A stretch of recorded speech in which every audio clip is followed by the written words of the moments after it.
Welcome back to another week. Men who play rugby are an immediate smash. We're just going to start straight out the gate, guys. You want the main thought in my head? That is it. I'm a slut for a thick neck. It's the only thought in that brain today. The only one. How are you? My pants are undone. It doesn't matter. You can't see it. I feel like I'm on the brink of a mental breakdown. Are you? Okay. Let's discuss. No, I checked. It's because my period's coming this week, just in case the entire world wanted to know. Are you just feeling out of sorts? Yeah, I feel out of sorts. I feel like everything is annoying me. Yeah. I want to fight everything and everyone. Yeah, mood. And like, I just want to live in a cave and never see the light of day. Do you want to die? But that will pass. So we just have to soldier on. I'll give it a couple of days. Yeah, give it a couple of days. We'll be back to how we need to be. Which is very much the same, just on a smaller scale. Yeah. I'm more tolerant Yeah. normally. I feel like the tolerance that I do have, gone. What'd you have for lunch today? I had a breakfast sandwich thing with halloumi and hash brown. It was really good, actually. But I ordered a drink. I ordered a raspberry ripe, which is effectively like the Boost Juice one. Do you think they brought it out to me? You're joking. I didn't pay for it, obviously. And I didn't want to be like, I didn't want to make a song and dance about it and be like, I ordered a drink. I was just like, But you're thirsty, though. I know, but I'm in all sorts. Okay, asking for a drink that you ordered is not making a song and dance about it, by the way. It was just stressing me out. And I was like, It's so not worth tired. it. I was so tired today. Yeah. So tired. And so I just let it go. Went home and was like, sick. I'll have like a 2-hour nap before I come here. Look great, by the way. If anyone wants to get their nails done. Everyone needs to go to this new place on Brighton Jetty Road. Yeah, I think it's called the Jetty Nail Bar. Yeah. Jetty Road Nail Bar? Who cares? It's like near Elementary. Yeah. It's where... It's the only nail bar on Jetty Road in Brighton. Yeah.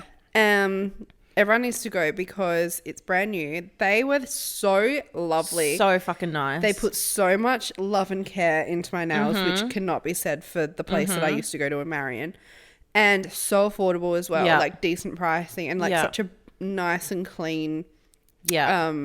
Like fresh. nail. Yeah. Yeah. So nice. My petty was an 11 out of 10 as well. So everyone needs to go because they were saying that because they're new, and I think because they're usually it's just all cafes and bars along there. They were like, it's been really quiet, and I was like, Breaks my heart. stop. So if everyone could go there, that would be really nice because they were amazing. I'm going back there.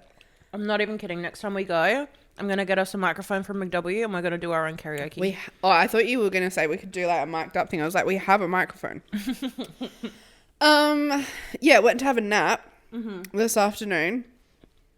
And Benji just was like, no, you're not sleeping. disrespect your surroundings. And I was furious. I was like, get the fuck out of my room, and like locked him out of my bedroom. I just imagine him like sitting at the door, just like wagging his tail, waiting for it to open. And to his credit, he didn't like scratch at my door for half an hour. Like he waited half an hour before he scratched at my door, right? He's like looking at his watch. I know. Waiting. I feel bad for him because like I've been really busy this weekend. He just wants to play with. He just wanted to go out and attention. play, and I Yeah. was so hot, so tired. Yeah. Like I'm preparing for my period to come, so I'm like in the I trenches. wish dogs could just understand that. Right, I just needed to say if to him. Bree's listening, no, you're not. I haven't walked Coco this week because I've just been so busy, and like I just wish she knew that I was busy because I Yeah. know she really wants to go, Yeah. and I feel bad for not taking her, and I try to tell her, sorry, mummy can't take you for a walk because someone has got to pay the bills because someone's a freeloader. Yeah. But she just doesn't understand. Yeah, my thing with Benji is we just get into little tiffs all the time. So true. And like I don't like physical touch. It's not my thing. Not Yeah. not a fan Get of it. the fuck off me. Yeah. Benji he's so, I love him. Gorgeous dog, but we just don't match on that level. Yeah. And sometimes when I'm like really irritable, you know, when like, I don't know how, it's almost like when I'm too tired or I'm too You're hot just or too much. overstimulated. I'm overstimulated, Yeah. and I'm like, I need you to get off of me, and he's not listening. And so then I start being like, get off! Like I sound like I hit my dog, and I don't. It's just that I get really angry, and then I'll be like, it'll all just bottle up and I'll be like, get over me. Yeah. And then afterwards he'll be like sitting on his bed and I'll be like, Benji, it's so fine. Like, I still love you. Yeah. Mum just needs space. Like, and then it's like a 10-minute. We just need a moment. Oh, bless him. Yeah, I don't even know what happened this week. Did we do anything of note? I don't think we did. I think it was like a very low-key week for us. Your issue, why you're so... is because you worked a 5-day week and you don't normally. I think that is what has rocked you. Yes. Well, yeah, because normally I work 5 days in 4 and I had to work a normal week. I don't know how you guys do it. I don't. Like, being you there get used to it every single day. I was thinking, starting later, finishing earlier, that would kind of be a win. Made no difference because I forgot peak hour exists. Yeah. I miss peak hour. Yeah. And so I never got a seat on the tram. It's fucking hot. So many people on the tram. So again, me who doesn't like physical touch and is claustrophobic, just jammed in with all of Adelaide. It just, I think doing that 5 days this week. Yeah, that would have Sent me. Yeah. So, A 4-day work week is an actual dream, to be honest. Oh, honestly. Like, you don't think that having an extra day would make that much of a difference? It does. Fuck, it does, yeah. Having one day off when everyone is at work, you feel like you own the world. I love that. It's just like an extra day and like you don't feel obliged to do anything. Like you can do, like if you just want to fucking rot in bed. Right. No one's going to be like messaging you to catch up. It's so nice. It's like the whole world is on pause. My Mondays, typically, Benji has his training every second Monday. So that's tick. We're rotating slots on Mondays now. How fun is that? Oh my God. Yeah, cute. Love that for us. I'll do my food shopping on a Monday because it's quiet. No one's there. It's just me, the oldies and the mums. And then Matt might do some washing or whatever. And then usually I'll just do stuff for the podcast in bed. I love that. Which is sweet. How fun. And then I feel refreshed come Tuesday. Revitalized. Yeah. But yeah, is that it for the week? Yeah, you know what I did watch this week? Guys, okay, listen up, because while you have been sitting at home doing nyash, I have been making moves on Netflix, right? I think this is the most you've ever watched. Truly. I'm actually really proud of you. Like last week, Caitlin was like, I'm a little bit stressed because I don't know if you're actually going to catch up to Love is Blind. I did. And we watched the 3 new episodes that dropped on Wednesday. We'll talk about that in a sec. And then I'm up to date on maths. Love Island finished. Molly and Tom won. So I don't have, that got chucked off the schedule. And then I also watched One Day. All of it. I'm so proud. Wow. It's been a busy week for me. It has. Now, okay. No wonder you haven't walked, Coco. I know, yeah. Sorry, Coco. I can't walk here because I have to lie horizontal for the next 7 hours. But you're up to date now. It's easy to... Yeah. Okay, I have thoughts on One Day. Okay, yeah, let's start there. All right, I'm going to... Let's recap it for people who might not know. Like what it's about? Okay, so it's about a girl named Emma and a guy named Dex. They go to the same college. In Edinburgh. University. And like they hook up like when they're like at their graduation party or something. And then they go to her house, but they don't end up sleeping together. And then they end up becoming friends. And it's kind of like a story about how their relationship and friendship like ebbs and flows over the years. Yeah, it's like over the span of 10 or 15 years. I think. And then every episode falls on the same day every year. So like you see their life on July 15th from in like a 20-year span, really. I found Dex so annoying as a man. Like you can clearly see that Emma's into him and Dex is into her, but he just won't communicate it. He only wants to be with her when there's no other options or when he's down in the dumps and he wants someone to talk to about it. And like he just expects her to drop everything to be with him. But I love Emma's character because she doesn't feed into it. She does a little bit, but like in a healthy way, like she still has her boundaries. Yeah, like she's there as a friend, but like she's not gonna like call off dates to be with him or like her own life stuff. Like she keeps living her own life. And controversial, But every man and his dog on TikTok, you included, was telling me that I was going to get my heart ripped out and that I was going to sob and sob and sob for days. And my insides were going to turn into a raisin because I had no more fluid in my body. Correct. Didn't shed a single tear. I don't know how. So my friend... The saddest part for me was when Ian tells Dex that he travelled 3 hours to spend the day with him. Ian as a person grinded my gears. Yeah, just the jokes that weren't even good. You know who? I don't even know this person's personality, but he reminded me of what I imagine Ethan Slater to be like. Yeah. They kind of look a little bit alike too. Yeah, I'm surprised you didn't cry, but I kind of think that maybe you were expecting it so much that when it came, you were like, oh. It was almost like it was overhyped. Yeah. My friend Lauren's just watched the show. She was texting me this morning. Distraught. Really? Yeah. She was like, when the main scene, I don't want to like spoil it for viewers who haven't seen it, but when the main scene happens, she's like, I turned it off and walked away. She was like, What's I could the not main watch scene? it. You know, like where everyone starts crying. Oh, right. Yeah. Yeah, okay. Yeah, fair. She was like, I had to turn it off and walk away. I think my issue was that I always felt that Dex didn't deserve Emma. Mm-hmm. And that like he only wanted to be with, like, again, he only wanted to be with her when there was no other options. And so like he had all this time to appreciate her, but he kind of just took her for granted until like the end bit. Yeah, and that's probably the healthy way to look at it. Yeah. Whereas me, on the other hand, I was eating out of the palm of their hands. I was like, I know he has his issues and like all you of this. You loved him as a character. Loved him, right? I love them together. I love that trope of like two friends who they clearly love each other, but they might not know it, or they're like ignoring it. They won't. I love eating it up. Yeah, eating it up, and I was sobbing for about an hour after I finished watching the series. That is insane. I got to the end of it and I was like, what is wrong with me? Like something's not clicked in place. I must say though, like I never used to be like this, but I will cry at almost anything. Like, I sob at everything. Like I was practically crying at that trailer that we watched last night of that old man. Yeah. Sobbing. I really want to see that movie.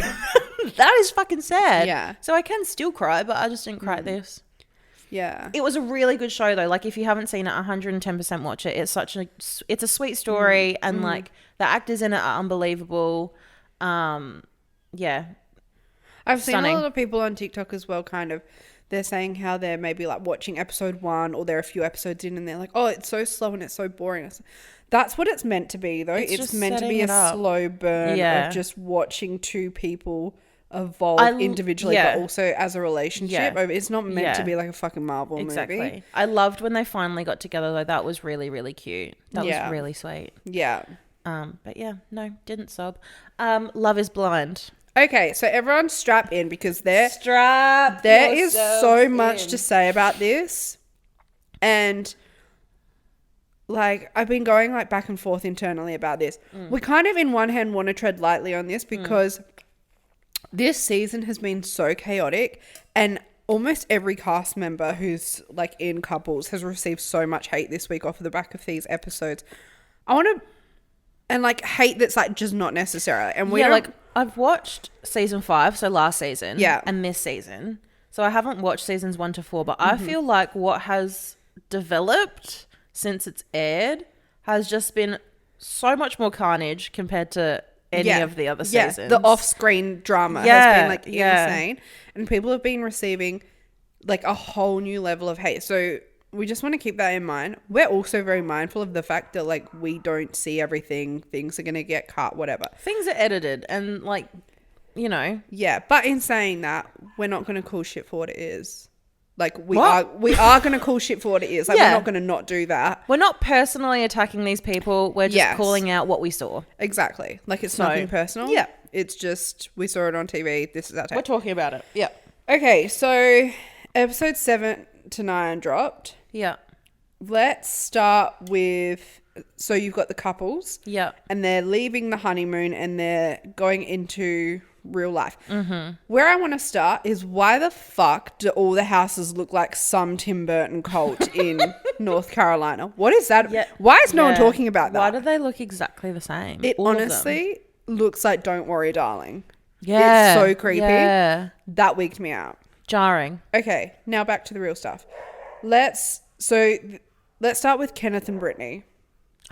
Okay. Yeah, let's start because I feel like there. that happened first. Let's start there. Yeah. So Kenneth and Brittany, I still don't understand what happened. So you tell me. So before you watch 7 to 9, you're like, this is the strongest couple. We love them. They're amazing. I was singing Kenneth's praises because he was very attentive, like amazing, right? And then out of nowhere, Kenneth just shuts off. The minute they get to their apartment, he's on his phone. Yeah. Even before that, on the boat as well, he's like just not talking to her. But yeah, so once they get to their apartment, that man is obsessed with his phone. That was next level. And then there's like a scene, and they would have been living together a couple of days, and Brittany's in the kitchen, and he's like sitting at the island on his phone as usual. And she's trying to have an honest conversation with Kenneth about how she feels like since they've been living together and off of the honeymoon, there's no like lust or desire between them. And she's very much for physical touch, and she wants, I think, that very visible spark, and she feels like it's not there. And Kenneth is like, well, for you maybe, but it is for me. And then he's saying that he just maybe shows it in a different way. And he was like, I tried to be all affectionate or, whatever, the other night. And she was like, yeah, when I was asleep, and I had to be up at 5 a.m. and you woke me up. And so it's a very like cool, calm and collected conversation. And then out of nowhere, seemingly nowhere, Kenneth is like, well, I guess this is it. Yeah. That's it. And they just break up. He packs his bags and he's gone. Yeah. We like literally like you, me and Nikki watched those episodes, and we were just like, what the fuck is going on? What just happened right now? I feel like there's so much. There has to be bits that are missing. They like must have conversations. cut that because it just didn't flow from what they were talking about. Yeah, and it just seemingly came out of nowhere as well. Like, yes, you see him on his phone all the time, but you didn't. There had to have been other conversations that took place. Like, I just don't feel like Brittany in particular is someone to have one conversation and then she's like, yeah, we're done. Yeah. Well, she wasn't even like that. She was just like, I would just like you to touch me more. Yeah. Benji to me. Yeah, literally. And then I'm like, I'm done. I guess this is it. Yeah, that was really weird. Don't know what that's about. That's kind of all that happens with them. Yeah. And then who do you want to talk about next? There's just so much to talk about. Yeah, we'll go Johnny and Amy because they're another normal, like less. Okay. So Johnny and Amy, again, really, really strong. Lovey-dovey in the honeymoon. Their love just grows stronger day by day. I actually do like them together. They're cute. They seem really good together. They meet Johnny's family. She gets along really well with his sisters. They really like her. Yeah. And then they end up talking about, they're like in the apartments and they end up talking about like what their future looks like because Johnny's ready to like buy a house and all of that, and Amy is as well. But she's more so like, she's not on birth control and she doesn't want to be because she likes how regular her not system. Yeah, I was going to say system too. How regular her system her updates reproductive are. system is. Yeah, like just how regular her cycle is. Cycle. I like system updates. Yeah. And Johnny's like, and they haven't bussed yet. Yeah. For that reason, because Johnny's like, my biggest fear is having a child because we're not ready for that yet because that's really expensive. Like I want to retire when I'm like 50 or 60 or whatever so that I can enjoy my time and like still be able to do all the things that I want to do. And I want to like travel just you and me first and buy our house and enjoy that. So a kid would really throw a spanner in the works. And Amy's like, like if I was to get pregnant accidentally like in a year, like we'd still have our house and we'd still be settled and stuff. Like, I don't really see it being that much of an issue. Like, I want to be a mum. You want to be a dad. Like, Yeah. and Johnny's just like, ooh. I feel like this is a common conversation that happens on these shows. I also watch The Ultimatum, and you find that the reason I that a lot tried of the watching couples, that. Couldn't get into it's it. not as good as Love Is Blind, but I do like it. You find that a lot of the reasons that the woman has given the man an ultimatum is because the man is like, well, I want to be more financially stable before we get married, and like kind of really similar. They want the perfect life. They want to set up first. Yeah, which is, I feel like it's something. It's like something that's put on men, particularly like in America or whatever, that you have to have all of this before, like you have to, you know what I'm trying to say? Yeah. Anyway, yeah, and then like their cut is showing them just constantly going back and forth about this birth control thing. I did see Amy posted on her Instagram the other day, breaking it down a little bit more. So apparently she has, I can't remember what it is, but she does have health issues, right? And she has for years. And that is partly reason why she's hesitant to go on birth control. And like they've all said, she was kind of like, there was so much more to these conversations, and it wasn't that people didn't see. And it was never necessarily that they were bickering about it. It was more just an open conversation. Yeah. I don't think that's fine. I was more taken aback by the fact that Johnny wants to retire at 50. That's so much time. Right? I'd get so bored. Especially when all your friends are still grinding. Yeah. Like, what are you going to do Monday to Friday if you're not at work? Right?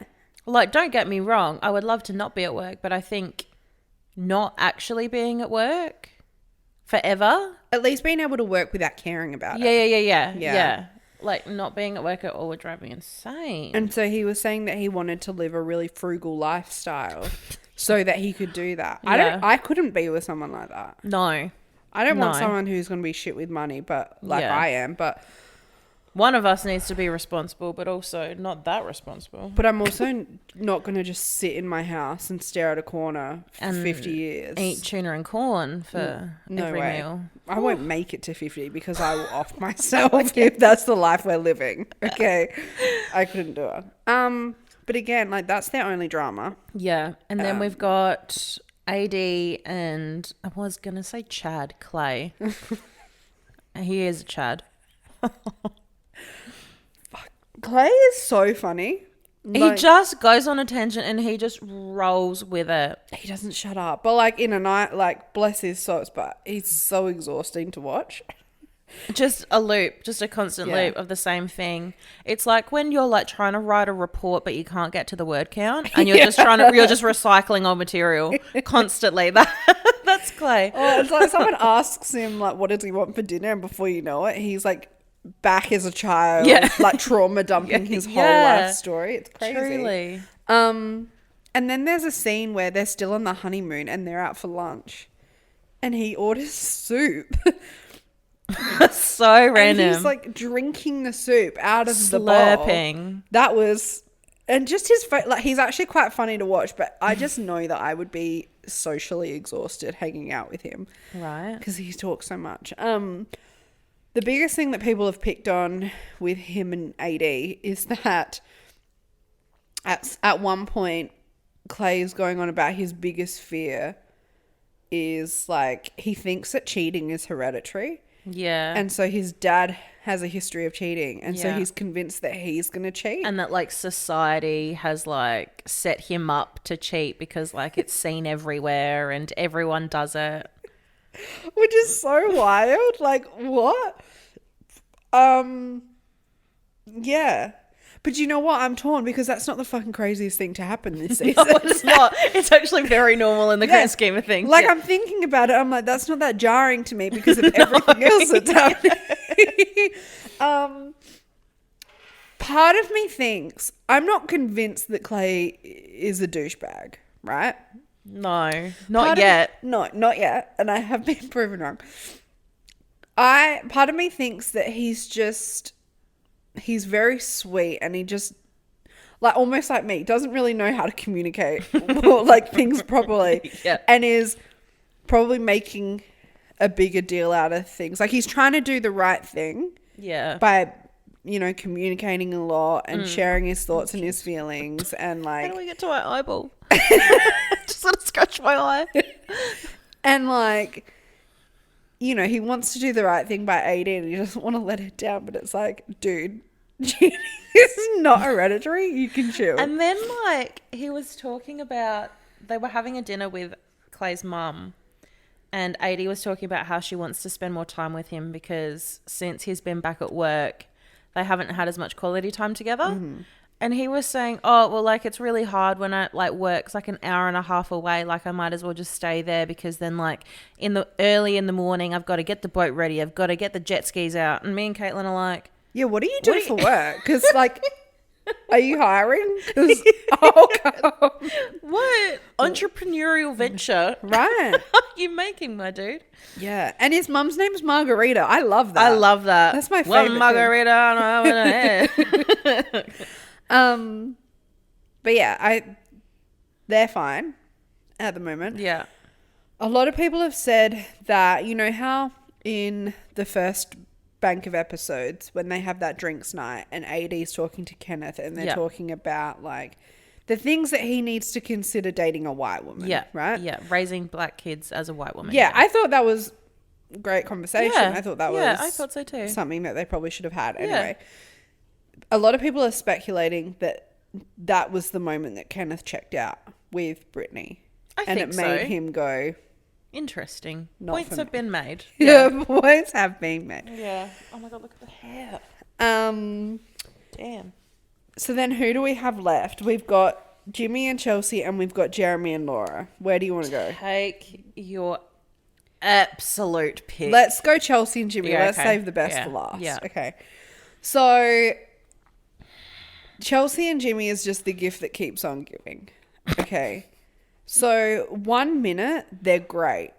They're solid. They're amazing. You made me feel uncomfy on a shirt. Same. I'm going to use that in like work meetings when I get told off. You made me uncomfy. This makes me uncomfy. And he's like working because she's a flight attendant. She's obviously not on roster yet. So she's kind of just hanging out and he's working from home. She's also an event planner. Oh, yeah. I did. With that one wedding that she hosted. That is not hate. That is facts. It's just funny. And I saw she also had a podcast. Oh, good on it. That has like 6 episodes. We should get her on. It was a self-help podcast, I think. Imagine us doing a self-help podcast. We should rebrand this as self-help. This is the complete fucking opposite. People will be running in the middle of traffic after 10 minutes. We'd get arrested. Sued for neglect. You know how there's like documentaries on Netflix about people that sold like, it was almost like a cult, but it was like fake wellness retreats and stuff. Yeah. We would get, that would be us. We'd get done. And so there's one episode there's one day or whatever, and Chelsea's friends come over and they're going to meet Jimmy for the first time. And when they first get there, Jimmy's still working upstairs. So they go outside and they're chit-chatting, whatever. Everything seems super normal, super nice. And then Chelsea's like, he hasn't kissed me once today. And this is kind of where it all starts to happen.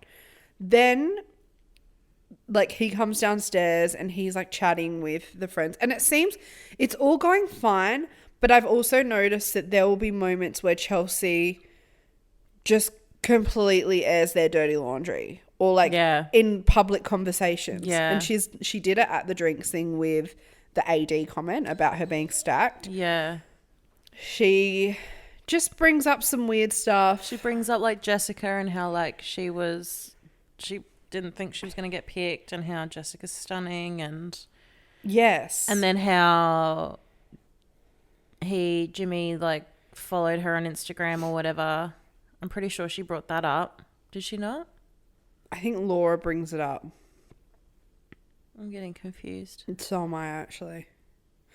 Anyway, but it's just weird, right? And then that night they're talking in the kitchen and she's going on about, I don't even know where it started anymore. I think it started with the fact that he didn't apparently kiss her that day. And he's like, well, I did. And then they're going back and forth and back and forth. And then Chelsea will bring up other things. Yeah. Or complain about other things. And it just feels like she always wants a fight. And so she'll, if she's not getting the fight that she wanted from topic A, she'll go, well, here's topic B. Yeah. And then here's topic C. And she'll keep doing it. And Jimmy's kind of like, what the hell is going on? What are we fighting about? Yeah, he can see on his face. And then he makes the comment, well, I didn't want to say anything, but you have been clingy. Yeah. Oh my, that was it. She saw red. She lost her shit. Yeah. Anyway, then he ended up staying at his house that night. It was a whole thing.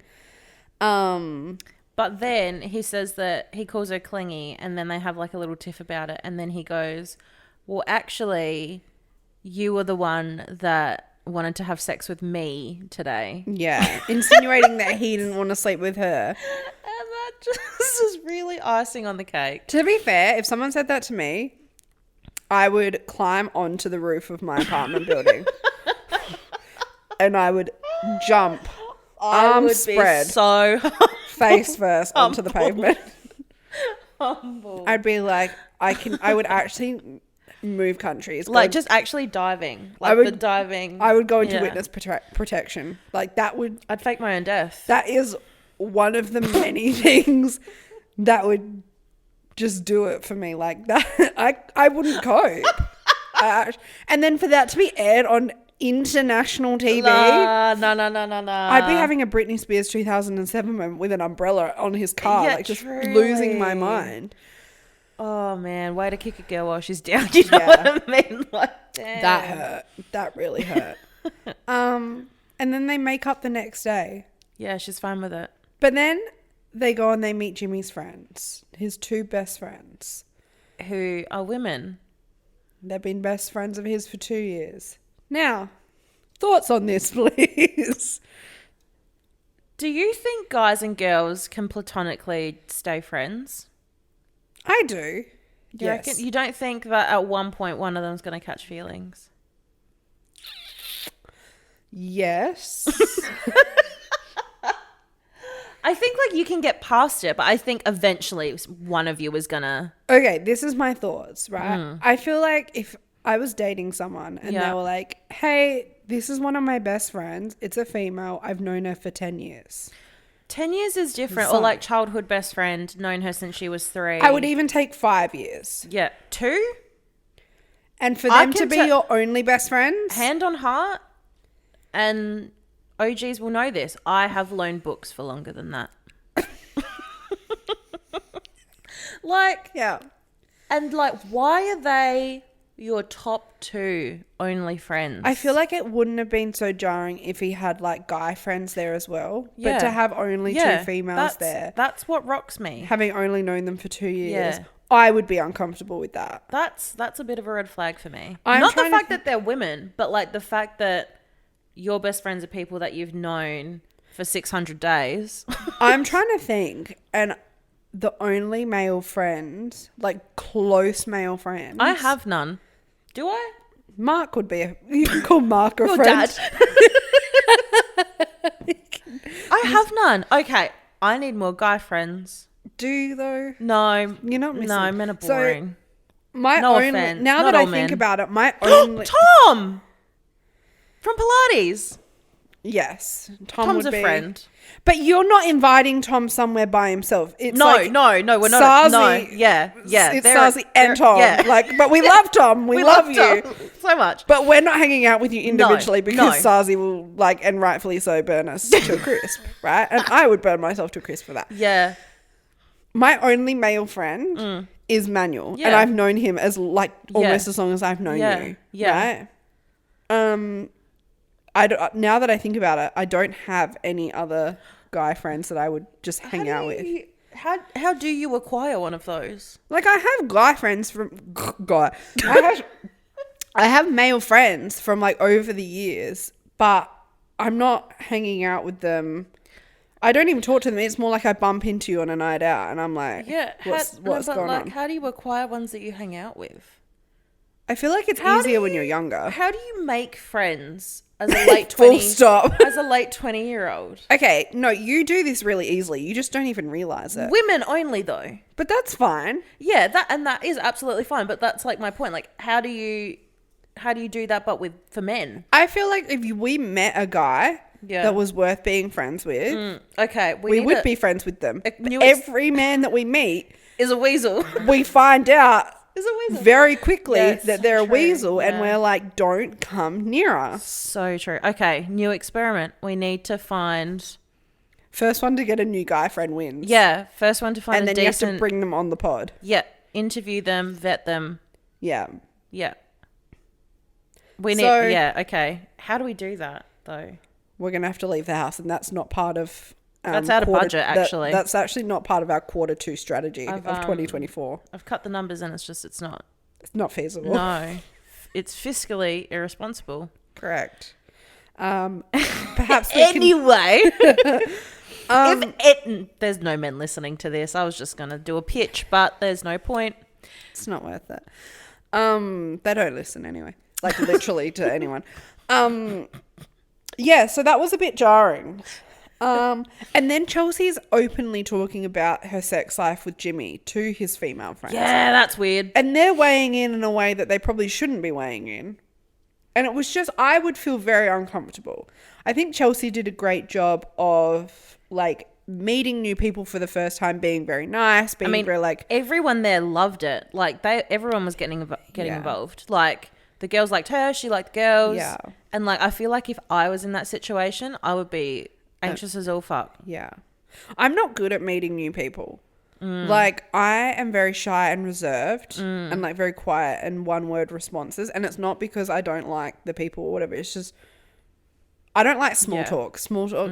I need to get to the point where we're talking about trauma dumping or we're just talking about the most niche things. Oh, I go straight into that. And so what I like to do is when we meet new people, you warm them up with the small talk because you're very good at it.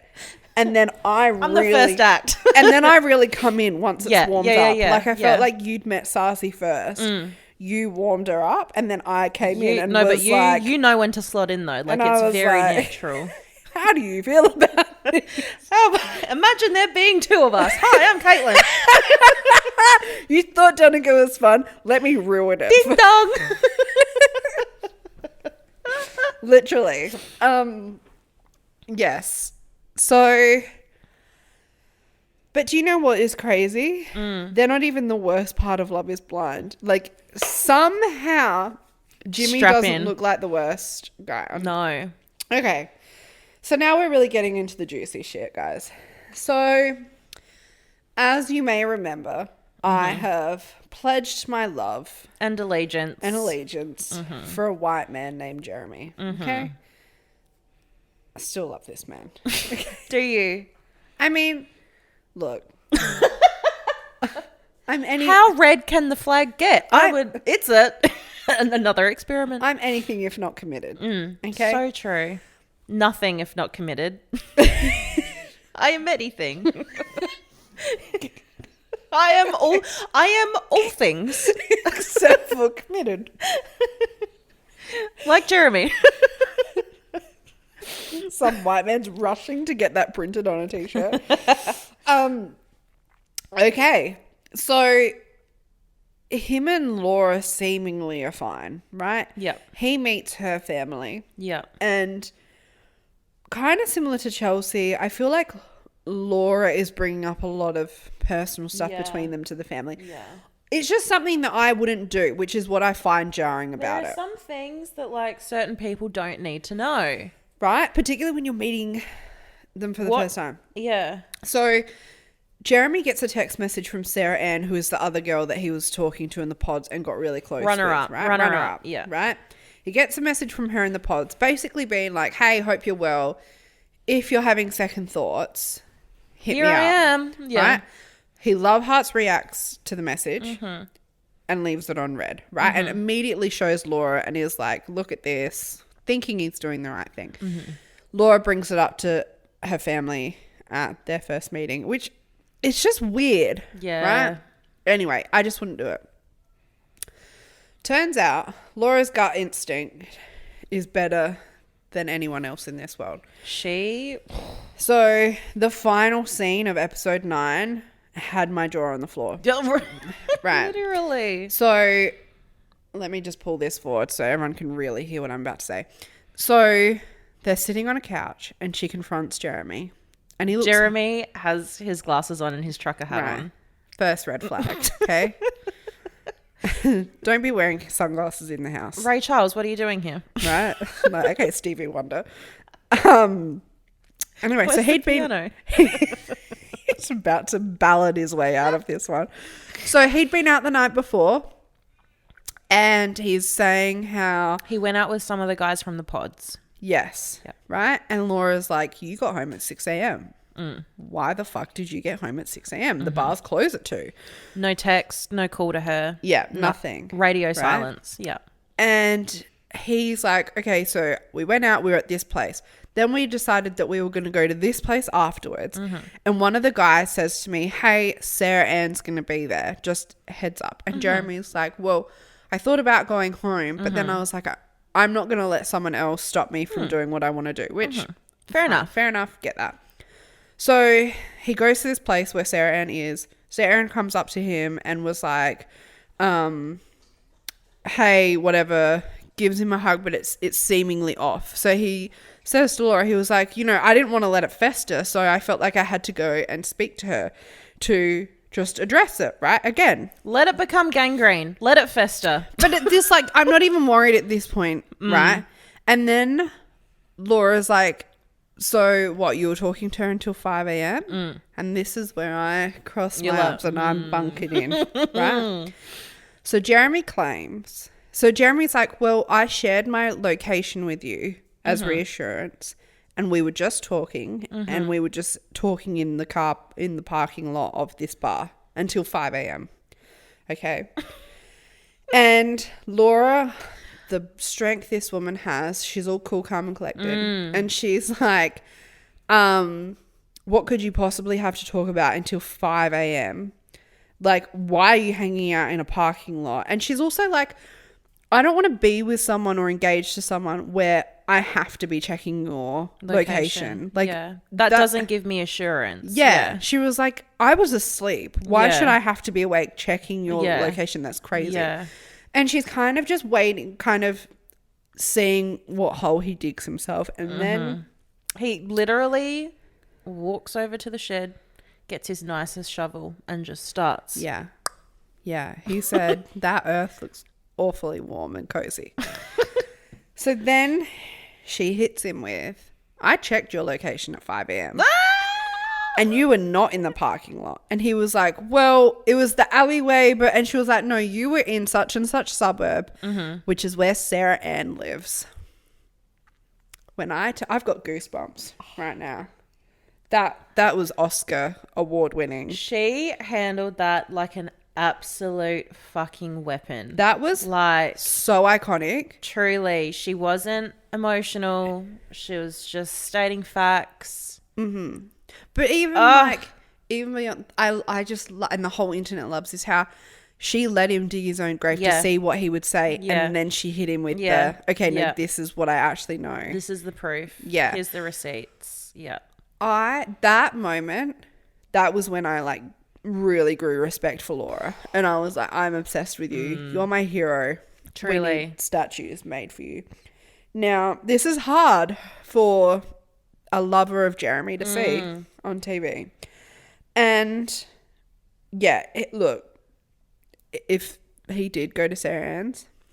Yeah. I mean, then regardless. at that point he was like, I don't want to talk about this now. Yeah. Which says to me, you've been caught out. Which and says you don't to want to me, say it on TV. I haven't had time to think of my lie. Correct. Or it's actually way worse than what you think it is. And I'm not saying it in front of a camera. Yeah. So that, yeah, it was fucked. And that was the end of episode 9. It was fucked. Like, yeah, I have no words. What do you say to that? That's it. But then other stuff has developed from Okay, this is just proof that we cannot fucking pick good men. Okay, before we jump to who you're going to jump to, Sarah Ann's been posting TikToks and Has she? things to I her haven't seen this. Instagram, right? They're in Jeremy's apartment. Like, everyone's put two and two together. No. And they're of her in his house. So everyone's like, and then someone commented, and I don't know if this is real or not. Someone commented saying, I live in their neighborhood. They live together. No. So they're apparently dating. Right? And then, but wait, it gets worse. Oh my God. It gets worse because I started following like these reality tea account kind of things. And it's come out that Jeremy was engaged. Oh yeah. I can't believe I forgot about this. Yeah, he was engaged and his partner had a son. Yeah. And they were living together. Now, I don't know exact timeline, so just give me a bit of grace. But they were engaged. They'd separated, but they were still living together while they tried to sell the house. Remember how he says in the pods, I recently sold my house? I want to buy a house with, like, whoever I end up with. That was him and his ex-fiance's house, right? Now, then the time between them actually selling the house and then him going on the show, I think it was like the span of weeks, right? It was really close together. Yeah, right. So it was speculated that he had applied for the show while he was still at least living with her, if not still together with her. Because like the casting process is quite lengthy. He then subsequently posted a video on his own Instagram saying that, like, yes, he was once engaged, and he says that he mentioned it to everyone he spoke to in the pods. It's something that he spoke about very openly, but it just never made the cut, which could be very, very true. And he said, however, I didn't apply for the show. I was contacted by a producer who encouraged me to apply for the show. Goals, by the way. Which is really common these days. Oh, yeah. Right? And I think that's why they get people who aren't on the show for the right reasons. Not saying Jeremy wasn't. Because the producers are actively just trying to find people. They should just leave it to people who are applying of their own volition. So he was like, I never like seeked the show or sought out the show. The producers contacted me and then I applied for the show after that kind of thing. So if Jeremy's story is true, then like people could argue that he wasn't in, like, would you really be looking for love in the way that Love is Blind is set up, where you're going to get married that soon after separating from your fiance? But I feel like there's holes in, like, not holes, but there's bits that we don't know, like how long were they separated, all of that. Anyway, so that was more drama. And then we have not heard from Jeremy since on his socials because I think... Radio silence. I think... And I feel for the cast. Yeah. Like, imagine going from being an absolute nobody to overnight the entire world is obsessed with you and loves you to the entire world hates you and wants, like, is saying I want you dead. Like, it just happens that quick. Oh my God, how any normal person would cope with that. But now it's your turn to inform the world of your choices. I might need you to take the reins a bit on this one because I'm actually very not in with the details. You tell it and I'll fill the gaps. Okay. All right. So Trevor, big boy Trev. We love T-Dog. Trevor. Yeah, love him. Loved him because case in point, he is a weasel, sewer rat. That Allegedly. Allegedly. Yeah. So the first batch of episodes get released. Everyone is in love with Trevor. I reckon he would have got the most following. Besides Jessica, he did, yeah. Yeah, from the show. Yeah. Everyone's obsessed. Love that he looks like a meathead, but he's actually like this the soft, most pure person ever. golden retriever boy. So he's living at large on his socials. He's nom nom nom nom nom nom nom nom nom, like eating it up like a rat. Yeah. Like a rat boy. And then it comes out that he was dating someone while he was in the pods outside. He was dating someone on the outside while he was in the pods. So the girl has like screenshotted their conversations through text. And like he's told her that he's applied, that he's getting in, who he's talking to in the pods, who he ended, like that Chelsea almost that he proposed to Chelsea, or almost proposed to Chelsea. Yeah, was going to pick Chelsea, gave her like his dog's collar. Yeah, and then Chelsea picked someone else. And yeah. Because this ex-partner is saying that he actively went on the show looking for like fame, clout, all of that to build. And like he's, I don't know, would you call him a bodybuilder or whatever? Yeah. I guess he wants to get into the fitness scene. Yeah, he right? like coaches people online. So like he's got his own like business. Yeah, right. So that's why he's apparently gone onto the show. And this ex-girlfriend is claiming that they were together the entirety of the show. As soon as he got out of the show, he's like messaging her, updating her on everything. And then broke up with her 2 weeks before the show went to air.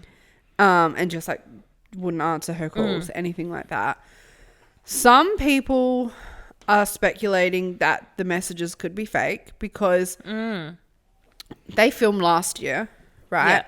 And so the messages will be, as an example, 27th of April, but it doesn't say a year. Right. And like it'll say a time, but not a year. So people like it would say a year. It would, yeah.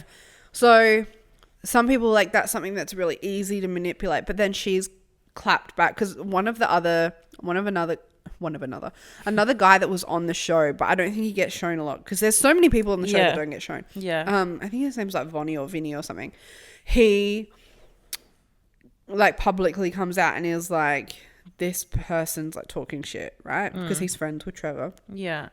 She claps back and she is like, what are you on about? Because I literally came to your house like not long after filming with Trevor, and like here's a photo I took of you with Trevor, and here's a photo you took of me with Trevor, and he's like wearing the same outfit, so it's obviously the same day. Oh my God.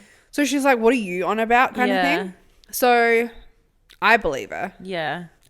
Trevor's been real quiet since. Yeah, real quiet. Like he was posting tons before this came out. He was really lapping up that nice guy persona. Yeah, he thought he was slick Rick. Yeah, and just he got thought away with the biggest. He was like, I've nailed this. Yeah, he's like, the people love me. It's just love all me. up from here. Yeah. And just crickets. My thoughts are he's staying silent, hoping that there's other tea that will come out about other people, and it'll just, the attention will divert. Because I feel like that happened. The attention was all on Jeremy, and it was really like hot and thick. And then it quickly diverted to Trevor. Real quick, yeah. And everyone's kind of like, some people are still thinking about the Jeremy thing, but everyone's over here on Trevor. And so Trevor's like, if I just stay quiet long enough, everyone will move on to something else. Apparently there's like talk about getting the ex onto the reunion. Oh my God, stop. So that she can like give her 2-piece. And I was like, apparently, I need that. A lot of like past like people from the show on different seasons have been flown in for the reunion. Wild. I don't know if that means that they'll be like in the reunion. So the reunion's set for not this week, next week. Yeah, I love that. I'm so excited. So then this is my prediction for the last batch of episodes. Yeah, okay, let's have it. Okay. And part of this comes from the preview. So Sarah Ann in one of the previews is saying that he, like, doesn't say names. He told me that, Coco, don't eat those chocolates, that he told me that he was going to leave her. So I think the Jeremy Laura thing, there's more to it. I think they end up splitting. Yeah. If not, at the very least, saying no at the, like, she'll say no at the altar. Yeah. And then I think it'll come out at the reunion that he's with Sarah Ann. Yeah. Right? Then I think Jimmy and Chelsea will make it to the altar, but I think one of them will say no. Mm-hmm. I think AD and Clay will make it to the altar. Mm-hmm. And I think Clay, well, I think one of them will say no. I actually think it might be AD. You reckon? Yep. And then I think that Amy and Johnny will make it to the altar and they'll get married. Yep. Agreed. Kenneth and Brittany are obviously not going to make it, but they'll be highlighted heavily in the reunion. And Trevor will be a big piece in the reunion as well. Yeah, I think so. Yes. I also think over the next few episodes, like Jimmy and Jessica are going to meet on camera as well. That's going to be a big thing. There's that preview of Chelsea like screaming at Jimmy, being like, I know you slept with her. I know you slept with her. I don't think it's about Jessica, though. I don't think he slept with Jessica. Do you reckon he maybe slept with one of the friends? Can you imagine? Yeah, maybe. My gut says that he didn't sleep with Jessica. Yeah, well, I know that him and Jessica aren't together. Jessica's dating someone else now. Yeah, isn't she dating Harry Jowsey? Yeah. So random. Yeah, they were on an MTV show together or something. Oh, random. Or they are at the moment. I can't. Yeah, because there's this other show, Perfect Match, that's come out. Yeah, that's what they're on. Yeah, season 1 started airing. Yeah. I want to watch that because season 2 is being filmed at the moment. Maybe that's what they're... And apparently Trevor's filming for that. He's on that. Interesting. Apparently. There you go. I need to suss that out. I want to see what that is. I want to watch that. How do we watch? Yes, that's homework. Where are we at? Time-wise? Oh, who knows? It's not even... It's like in random numbers. Oh. But that's Love is Blind. You're welcome. That was chaotic. Yeah, another 3 episodes dropped this week, so be prepared to have us hash that out next everything episode. we would have said would be wrong by the time that the new episodes come out. So our opinions are going to change. Yeah. So. Yes, so it is like whatever. Mm-hmm. But I'm obsessed with it. But then, okay, moving on. Then, unless you have anything else to say about Love is Blind. No. What were you going to talk about? Okay, so in the line of dating. Oh, okay. Yep. I watched all 50 parts of ReesaTeesa's story on TikTok this week. Someone told me that goes for a total of like 7 hours. Correct. Because every part is 10 minutes. What's 50 times 10? No, don't. 500. But like she talks real slow though. So I watched every video on 2 times speed. And that sounds normal. Yes. Yeah. Correct. Because she does. But she's a great storyteller. Oh, yeah. Right? Way better than we are. And then I had to watch it on 2 times speed. And then what I would do is like it's a video, but I would just listen to it as I'm like walking to work. Yeah. And then I'd have it in the background when I'm at work. Because, you don't need to watch it. Yeah. It was honestly, like, I feel like part of it is the fact that it felt like the whole world was involved in like watching it, and everyone's in the comments like cancelled my Netflix subscription. Like brands are commenting in there. Like that is partly why I think I watched the whole thing, because I was so... It was like the new version of that 9-month cruise thing. Yes, correct. This is the new, correct. I had to be there because everyone else is there, right? Yeah. So I watched it for both of us because you were busy catching up on Love is Blind. I was busy amongst other things. So this is the story. So ReesaTeesa met this guy online in like early 2020, right before COVID. Yeah, his nickname's Legion. So she met this guy online. They went to go on a first date. On her way to the first date, her tire blows, right? And so she calls him and she's like, oh my God, I have to get my tire fixed. Like, let's just call it. He's like, where are you? I'll come to you. He comes to her, helps her get to like somewhere to fix her tire, pays for her tire to be fixed, right? Wild. And then they like go on a couple of other dates after that. And then it progresses really quickly, right? Because they're both of the adage that they want to get married, they want to have kids. I think they're both in their 30s, right? They want to get married, they want to have kids, like they know what they want, and they're on the same wavelength about everything, right? He's seemingly this great guy because he's the he was like quite senior in the company that he worked for, which is a condiment company, right? And she was like sold, right? She was like, this man is gorge. The whole package. Where do I sign? Spring or summer for the wedding. So then COVID hits and she was like, I didn't want to quarantine alone because like everything was being shut down. They live in Georgia. She was like, I didn't want to like be by myself. So it was, and I wanted to keep seeing him. So it was more a matter of whose house are we quarantining at? He had a really small studio apartment or 1-bedroom apartment. And she's like, I had a whole house. So it made sense. He came and moved in with me. So he moves in with her. This is a couple of weeks from... Yeah. Wow. Right. So he moves in with her, and then not long after that, I don't know exact timelines, so I'm just going to be quite vague. Not long after that, she ends up getting pregnant, right? So then she's pregnant. They're living together. It's still like the best thing ever, right? And through all of this, he's like, they're learning about each other. Like, he's telling her his backstory about he had an ex-wife. He's got these stepkids that he's still really involved with. He like was with them in California. His parents are deceased, whatever. Anyway, so when she around the time that she finds out she's pregnant, he's like, well, I've been approved for a mortgage or a loan with Chase Bank of $750,000 and I want to buy a house. He was like, I want to buy a house for us, kind of thing. And she was like, wow, that's a lot of money. And he was like, oh, I have all this money from when I did arena football. Okay. Don't ask me what the fuck arena football is. Okay. Because I don't know. So he seemingly cashed up. He's apparently got money in offshore savings accounts. He's got all this money tied up from arena football. He's got this approved loan. So then they're house shopping now. Okay. Now he takes the lead on a lot of the house shopping. Because she's like, it's his money. So he can take the lead, whatever. And there's one house that he says he's going to put an offer in on. But for whatever reason, he said that he puts an offer in on it and that they get it.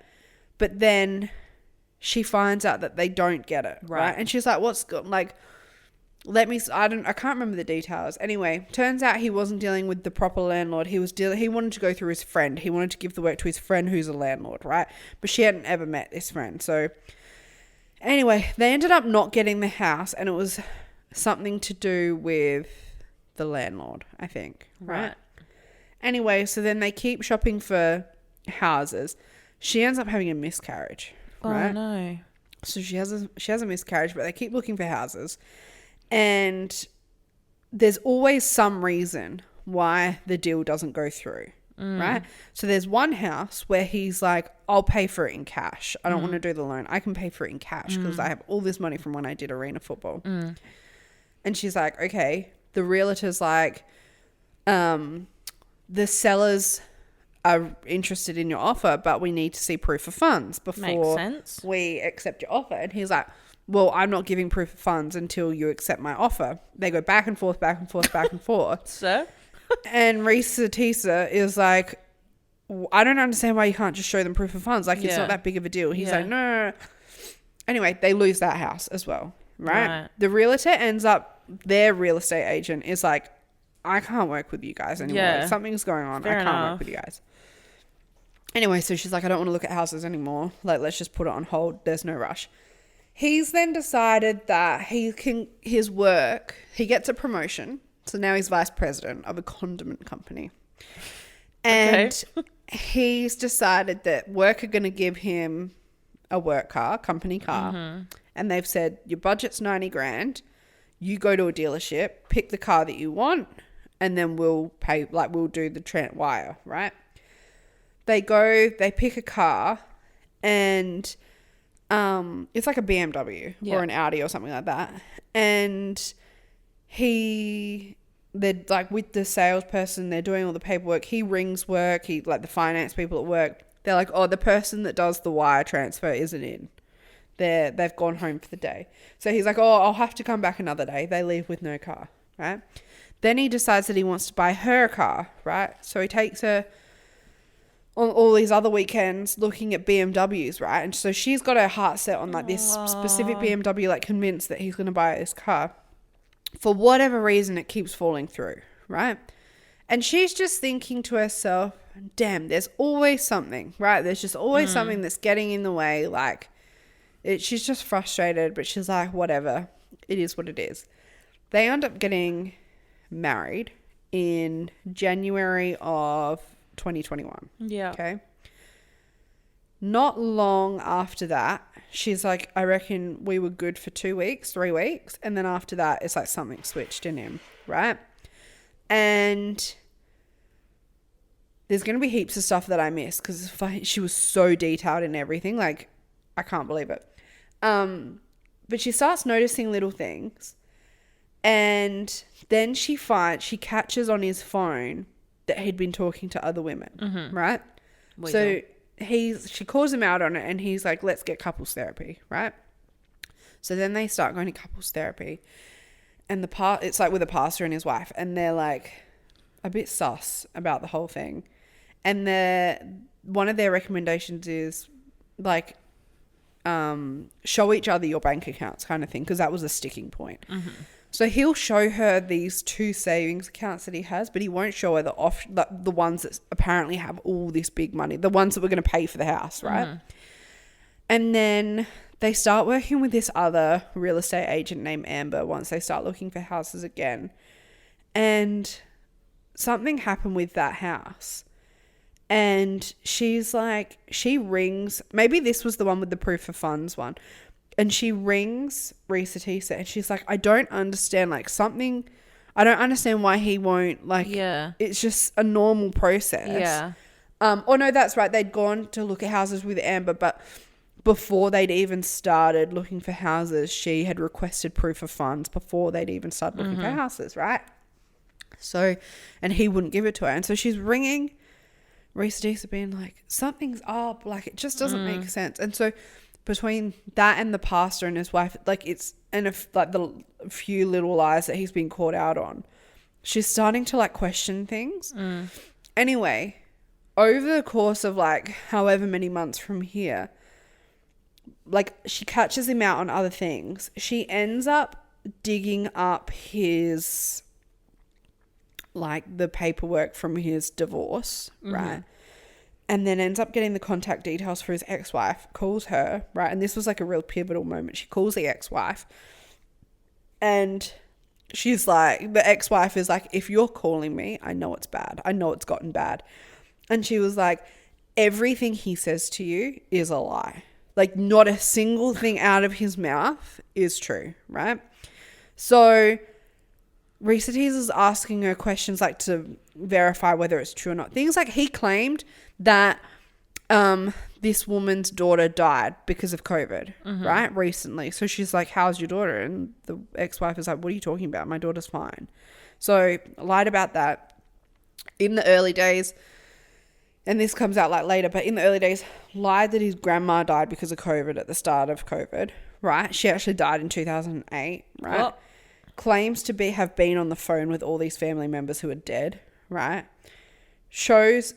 Takes her past the grave of his grandparents. That's not his grandparents' grave, right? At all. Anyway, so she ends up getting in touch. No, then what happened? I can't remember, but the ex-wife was like a pivotal moment. And then she keeps digging and digging and she finds out that like he's a felon and like he's just not who he says he is, right? So she ends up kicking him out on the 17th of July, 2021. That's his birthday, right? Kicks him out of the house and is like, I'm filing for divorce, right? She ends up getting in touch with his sister. So he claims that he has 2 sisters and 2 or 3 brothers, right? He only has 2 brothers, one of them being a twin, right? So one of his sisters is actually his cousin who called ReesaTeesa to be like, he's just shown up at our house being like, I need to stay here because I've had to leave my wife kind of thing. And so ReesaTeesa tells her the whole story. And she's like, first of all, we don't fuck with him, right? We know he's a liar. He's been a liar his whole life. We don't fuck with him. So I want to hear your side of it. That's when she finds out the sisters aren't real, right? She finds out what she'd known about his parents isn't real. The grandma didn't die because of COVID. They're not at that cemetery. She finds out all this stuff about him, right? Finds out he has no money, right? No money to his name. None of his family fuck with him. His twin will talk to him sometimes and he'll give him money, right? Right. Sometimes. His twin is actually the VP of his company in like another state, has like a whole family and kids, the whole works, like very successful. So the whole time that they were together, he would be on the phone quite regularly with like friends and family, but she would never hear the other side of the conversation because it would always kind of be like up to his ear. And she just thought that he would be on the phone for 30 minutes at a time, right? He was faking it. Faking every single conversation.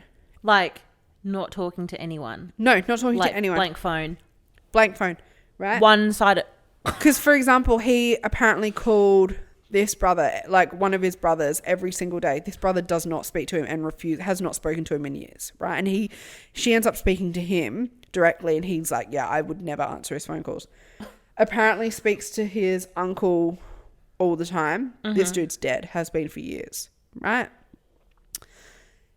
Claim the auntie of his that she met, like actually had met, isn't even his auntie. It's his mum's best friend who they don't really fuck Fake with auntie. anyway, Yeah. right? So this whole thing is a lie.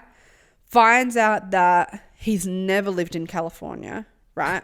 Oh, this was the other trigger point. Sorry, I've just remembered. She was applying for a new job, and for whatever reason in America, on the job application, she had to give her social security number and his, like her husband's social security number. And she noticed that the social security number that he gave her was different to the one he'd given her on their marriage license. Oh. Right? So then she started digging, and she realized that this social security number was not... What will happen is we'll tell you where that person has lived, like states kind of thing, where it's been registered. He never lived in California, right? He also claimed that he went to college in San Diego. She looked up their records or contacted them for their records. Never went to college there, never went to school there, right? Confronted him about it. He claims that his dad paid them off so that he wouldn't be on the record for some reason. But didn't he do like arena football or whatever? And that's what she said. She was like, as part of like whatever the like the rules are, you have to publicly you can't be named. private if right? you're on a team. And he was like, I don't know, my dad just did it, right? Yeah, uncovers all this stuff. Turns out, he's a felon, ex-felon, right? Multiple things against him, including impersonating a law enforcement officer, which was a huge stickler for her because at the time that they met and had been dating, she was working in law enforcement. She was like, just worked in the office, I think. His driver's license, his registered address on his driver's license was the cemetery that he took her to, claiming that his grandparents were buried, which they weren't even buried there. He worked there, never worked at this condiment fucking company. Or like maybe he did ages ago, but he like worked on the floor, never a VP, right? Was like a truck lift driver or whatever. Everything, had no money to his name, had another ex-wife. So the family didn't even know about the more recent ex-wife. They knew about the one before, right? God. It was... He had told his aunt or his family that they'd had the kid, they had a boy, and was calling his aunt saying that he had to go, could he go live with, could him and his son come live with them because she's kicked them out or he's had to leave them or something. Just the most crazy web of lies. And now, so there's so much more that I've forgotten, but that's the main gist of the story, right? So she's posted this all over TikTok. People found who Legion is, right? I love that. I love when the people dig shit up, yeah. And so he then made his own TikTok account. Stunning. And you'd think you've been called out, right? Yeah. You would think that you would stop. They'd be like you would think that a logical person would be like, all right, you got me. Right. I'm going to try bury myself in the sand now. Right. You will never see me again. Man's first video. Day 16 of making my documentary series with Netflix to tell my side of the story. Everyone's commenting going, bro, ReesaTeesa didn't start posting this until a week ago. What do you fucking mean day 16? How is that even possible? Then he's showing, he posted a video of, no footage of him, just of the Netflix office that he did a tour of. People, did a search online and figured out that it was just generic footage of the Singapore office. Just marketing content. Right. He's it's just the most wild shit. And people are calling him out on it in the comments and he's just ignoring it and he's just stuck to his guns. every day he is like, just on set shooting for my Netflix film. Like, you guys wait, you'll hear my side of the story. So proud to be working with them. Look, this man is the face of delusional. But like, you know what? He's just going to keep doing it. Like, he is going to get married to someone else. Well, hopefully, because of how public this has gotten. It'll be someone older, I reckon. Yeah, maybe. Like someone that doesn't have TikTok. You should, if you do that, immediate prison. Yeah, like that is fucked up. Right? That is fucked up. That reminds me of that podcast series Sweet Bobby. Did you ever listen to that? No. So it was about this girl, and I think they're in the UK maybe, and she's Indian. And she gets this friend request from this guy who's like friends with one of her family members. So there's like a connection there. He's not a complete stranger. And she accepts. They end up talking. They end up dating, like online kind of, because they haven't met in person because they live in separate states or counties or whatever the fuck. But she does like kind of a vetting process. She asks like her cousin or whatever, like, how do you know this person, blah, blah, blah. And then it turns out like they'll have phone calls with each other, but they won't ever do like FaceTime because there's always a reason. There's always a reason. Yeah. And then she's out one night. I think she's out somewhere in Brighton in the UK, and that's where he's from. Okay. And she's at this bar and she sees him like across, like at the bar, like across the room. And she goes up to him. She's like, oh my God, like it's you. Like what are the odds? Like, this is crazy. Goes to hug him and he's like, who the fuck are you? I don't know who are you? And she's like, what do you mean it's me? Like, I'm your girlfriend. Like, blah, blah, blah, blah, blah. And he's like, the fuck you are? I have a wife and kids. Like, I don't know who you get the fuck away from me. And she is bamboozled. She has no idea what's going on.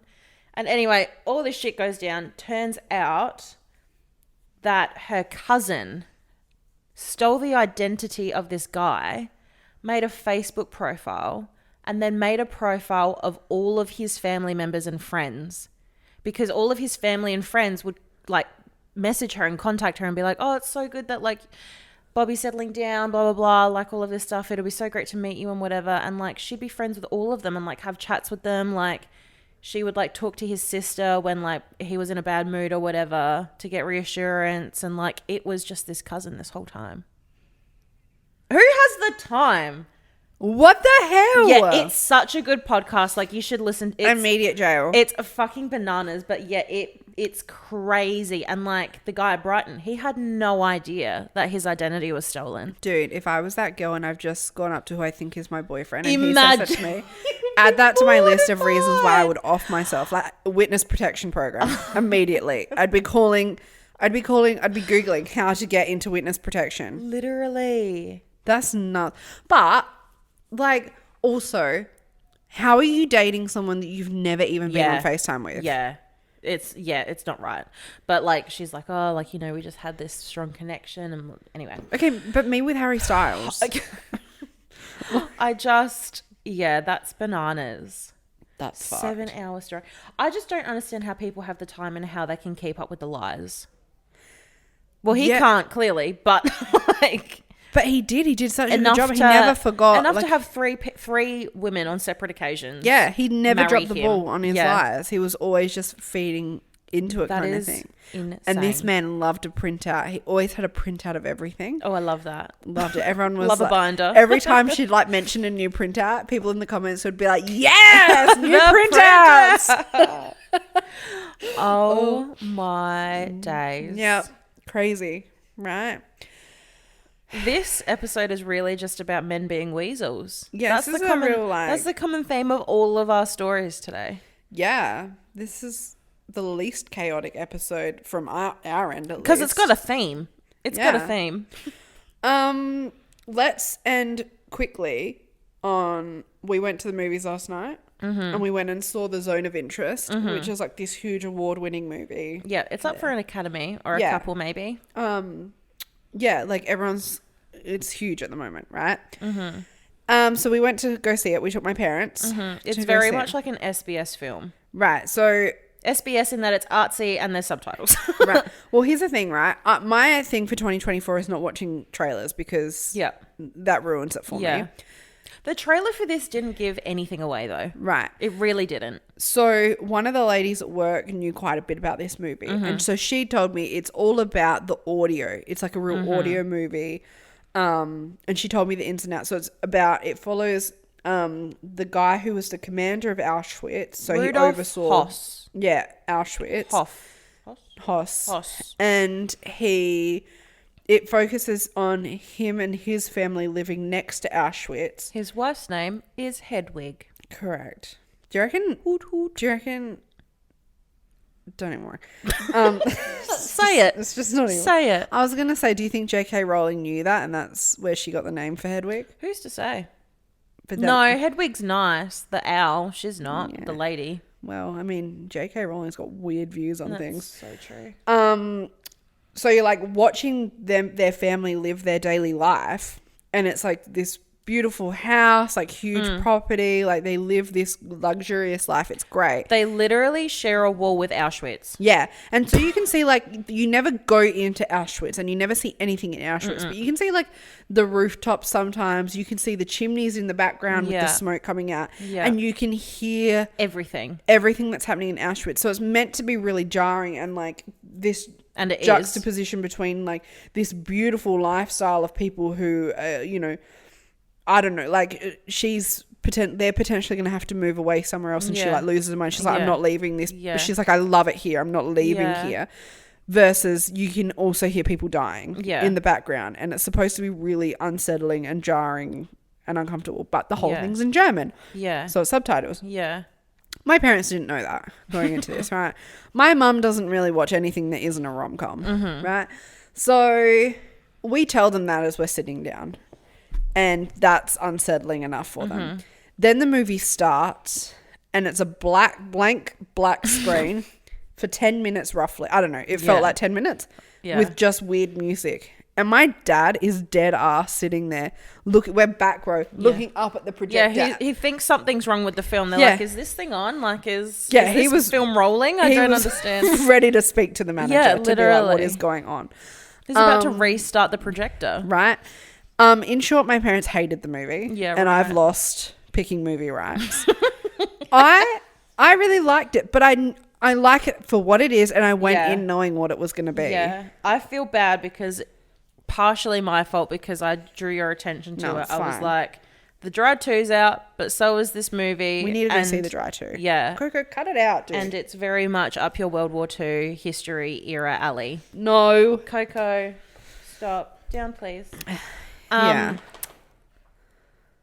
When it finished, I had so many questions about the stylistic choices that were made in the film. Yeah. And that's what made me not, like, I don't want to say I didn't appreciate it, but like not, and I don't want to say I didn't enjoy it either because it's a film about Auschwitz. But it's so different to what we normally watch. I feel like it's fine for you to be like, I don't enjoy it. Exclusively watches reality TV, Horrible Histories, and The Simpsons. This is way left of field for me. Slots right in. But after sitting with my feelings and my thoughts for a while, I gave it 4 stars on Letterboxd because it was so jarring and it was like very well done. Yeah. For the movie that it was. And just, I feel like there were a lot of bits where it's like if you blink, you'll miss it. Yeah. And like there was a part where she's like, Hedwig is showing her mum around the property and she's showing the wall that they share with Auschwitz and she says, oh, we've got vines here and that's going to cover it up. Yeah. And it's just like, and you can hear gunshots and people screaming in the background and you're just like, yeah, like how do you act so nonchalant? My days. And she's like laughing while like the chimneys are blowing up fire and... Yeah, she's cracking jokes about what's happening in Auschwitz. Oh my. Hoss goes to this party. So he's had to go away. Like he gets reassigned somewhere else and his family gets to stay where they are. And he goes to this party and he rings Hedwig after the party and she was like, how was the party? He was like, all I could think about was how I would gas everyone in this room. But it would be quite difficult because the ceilings are quite high. Like, what? Crazy. And she just brushed it off. She's like, oh, I'm so tired. I need to go to bed. Yeah. Like, what in the world is going on? So bizarre. After watching that movie, when I got home, I felt like I could hear everything more than I could Hyper normally. aware of your surroundings. Because you're focused, like you're Yeah. straining your hearing because it's such a pivotal part of the film. I honestly thought I was hearing shit like 7 neighborhoods away. I was like, this movie has changed me. got dog hearing. Yeah, right? Everything was just, it hit different. What would you rate it out of 5? I gave it 3.5. Yeah. Yeah, fair. Yeah. There you go. That's it. A lot of recommendations. So, A lot of things. in summary. I want to tell you, I Okay. checked my phone just before. Oh, no. Tomorrow's benchmarks in Pilates. What do you mean benchmark? Oh, no. I'm on a rower! I want a bike. No! I'm not doing it. That's not fair. It's not fair because I'm not doing the challenge. Tomorrow is day 1 of your 30-day commitment to yourself. Benchmark day. My benchmark is leave me the fuck alone.